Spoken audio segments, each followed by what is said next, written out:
Hello and welcome to week 4 of the second season of our Pokemon Draft League, also known as the week where Dan gets put back into his place. uh, just kidding. We actually had a really good game, and just without talking about it anymore, I'm going to get right into it. So Dan has a pretty strong team, and I planned for most of what he didn't bring, so that was fun.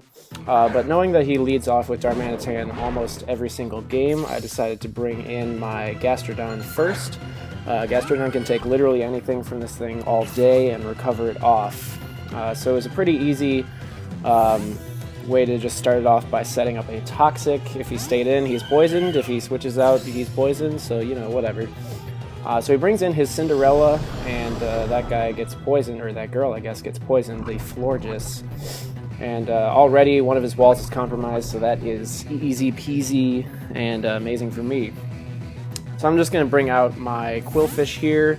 The Intimidate does nothing, but I mostly wanted to threaten him out with a Poison Stab, and I knew I could take any sort of fairy move that he threw at me, even if it was special, even without any investment. So I take about a third from that, recover up a little bit, and he's probably afraid of maybe a physical move, maybe setting up, but he is going to be forced to switch here out into, what did he bring out? His Chris, the Quagsire, which is a pretty good move, resists poison, and I actually went for the Thunder Wave, hoping that he would bring in the Gengar. But either way, it's not going to do very much to him, and I just decided to stay in and set up some spikes. I know that his Quagsire can't really do anything to me either, and he tries to go for a Rock Slide, which actually ends up missing, but it wouldn't have done very much in the first place anyway. So I'm just going to set up 2 more layers of spikes as he goes for a Rock Slide again, and as I said before, it does almost nothing. I took like 10 HP, or 10 damage from it I think, and I recovered off with my Black Sludge pretty easily. So there are 3 layers of spikes up here, and he does switch into his Gengar, so it's going to take the full damage since it no longer has Levitate. I'm sorry, there were only 2 layers of spikes, so now there are 3 layers, so he doesn't take the full damage, but he is still no longer Levitate as of this generation, so he is going to take the damage from that. I don't really have anything I want to switch into a Shadow Ball, so I kind of just stay in here and hope that it kills me, but it doesn't, so that's fine too, I guess. And I'm just going to go for a Thunder Wave to paralyze the Gengar, which is amazing because Gengar is the only Pokemon on his team right now that can actually outspeed Manaphy and stop a sweep. So my whole goal at this point was to basically take down Gengar so that he could be manageable for my Manaphy sweep later in the game. So he does take out Quillfish, as I had to pretty much just sack him off. And I do bring in my Buddy the Azelf, what's your favorite color? Because I know I can outspeed and KO. Whoa, what is happening to my video here? KO with a Psychic. Okay, there we go. So he does bring back in the Florges, and the Psychic does more than I expected, I guess. And with the Poison, it's looking like it's going to be a good 2-hit KO. So I go for the Psychic again, and it doesn't quite get it there, but he does go for the Defog. It's going to take away my Spikes, which is fine. Spikes pretty much didn't need to be up. It was just an insurance for Gengar, actually. I was hoping it wouldn't be Focus Sashed. But the Poison's going to bring the Florges down pretty far, and a 3rd Psychic is going to take it out pretty cleanly here. So Buddy the Azelf, what's your favorite color, is going to get his first KO of the game, I believe. So now he brings in his Killer Mike, the Hariyama, and he's going to go for a Fake Out here, knowing that I'll outspeed with the priority. He does get a critical hit, and surprisingly I don't flinch. Apparently he brought a Sheer Force Hariyama, which means he did more damage with the Fake Out, but I don't get the secondary effect of the flinch. It does suck because, he's not going to get the flinch off, but in the end I don't think it really mattered. He would have done a little bit more damage, but as we just saw, on the next turn I would have KO'd with a Psychic, most likely, anyway.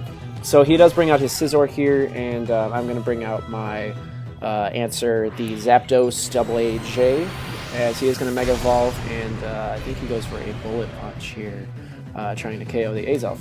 So Double AJ was my counter for Scizor this week, as he doesn't take pretty much anything from any of his attacks and can KO back with a Heat Wave. But knowing this, Dan does switch out into his Chris again, the Quagsire, who is a pretty good answer to my Zapdos in turn, as I just missed the Heat Wave anyway. So I am going to just U-turn out. I didn't bring Volt Switch because he had a ground type this week.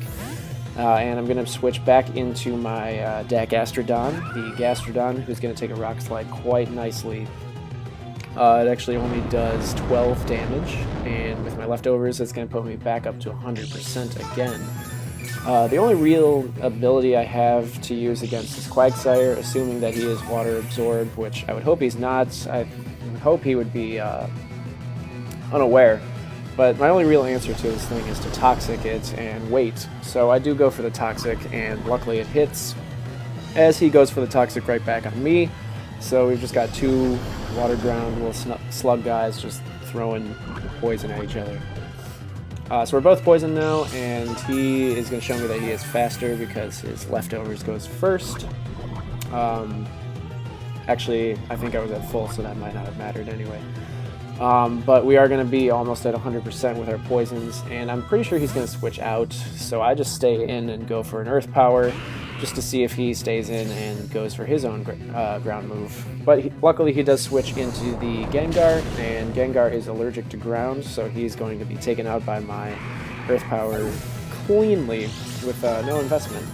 So Gastrodon did a lot more work in this game than I expected him to, and it's actually kind of disappointing that I didn't get to bring in Manaphy to late game sweep like I had planned my entire strategy on.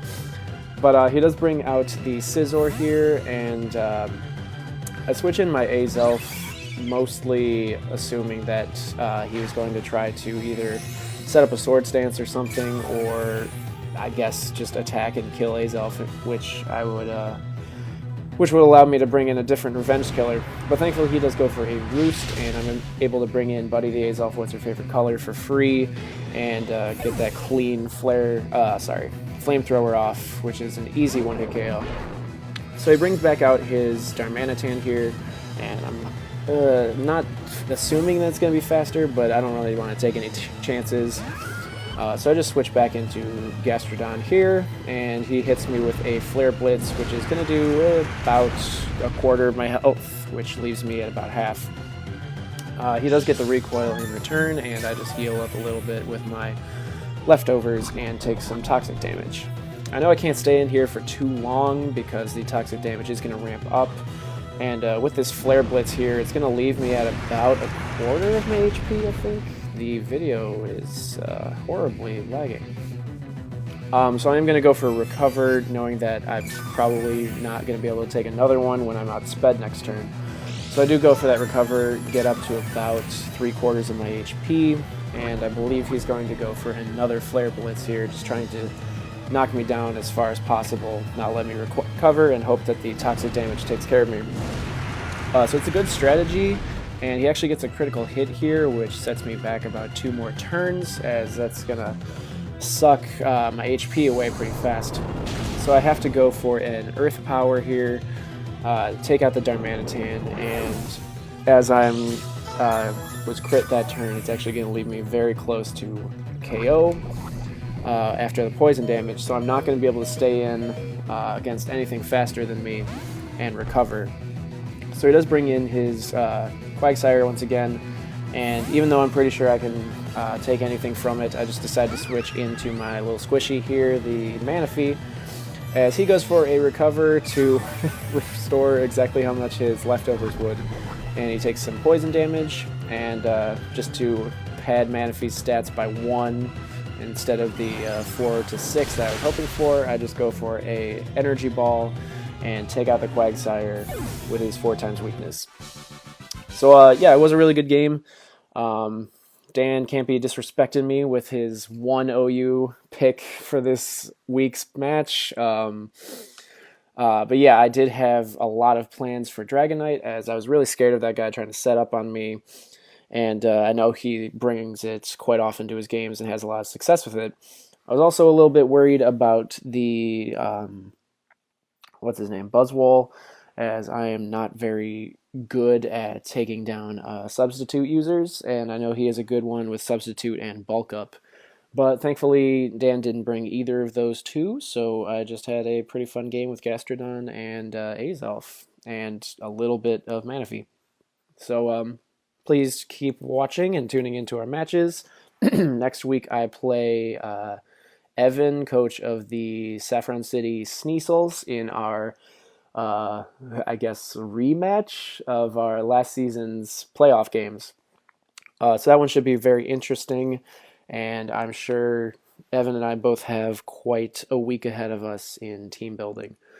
So I will see you then, and Evan will unfortunately be the one that is commentating that. Hang on, let me actually make sure that that is accurate. I might actually be commentating. I was just talking out my ass. Week 5. Yes, it is Evan commentating our match that week. So the next time I will commentate, I will comment briefly on this match with Evan.